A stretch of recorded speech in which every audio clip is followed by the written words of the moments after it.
বালুচিস্তানে ID বিস্ফোরণে নিহত 7 পাক সেনা। পাকিস্তানের বালুচিস্তানে আইডি বিস্ফোরণে কমপক্ষে হত 7 পাক সেনা। নিহতদের মধ্যে একজন সেনা অফিসার রয়েছে বলেও জানা গিয়েছে।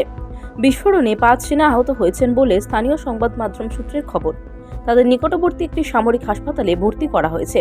তাদের মধ্যে কয়েকজনের অবস্থা আশঙ্কাজনক। মৃতের সংখ্যা বাড়তে পারে বলে আশঙ্কা করা হচ্ছে। যদিও এই হামলার দায় এখনো পর্যন্ত কোনো সংগঠন স্বীকার করেনি, তবে পাকিস্তান প্রশাসনের মতে এই হামলার পিছনে রয়েছে বালুচ লিবারেশন আর্মি জড়িত থাকতে পারে। পাকিস্তান সেনা এবং স্থানীয় সংবাদ মাধ্যমের খবর অনুযায়ী মঙ্গলবার কাচ্ছি জেলার মাঝ এলাকায় সেনাবাহিনীর গাড়ি লক্ষ্য করে এই হামলা চালানো হয়। হামলায় সন্ত্রাসবাদীরা একটি ইম্প্রোভাইজড এক্সপ্লোসিভ ডিভাইসের বিস্ফোরণ ঘটায়। খবরে বলা হয়েছে হামলায় 7 সেনা নিহত হয়েছেন। হামলার পরপরই পাকিস্তান সেনাবাহিনী ওই এলাকায় অভিযান শুরু করেছে সন্ত্রাসীদের নির্মূল করার প্রচেষ্টায়।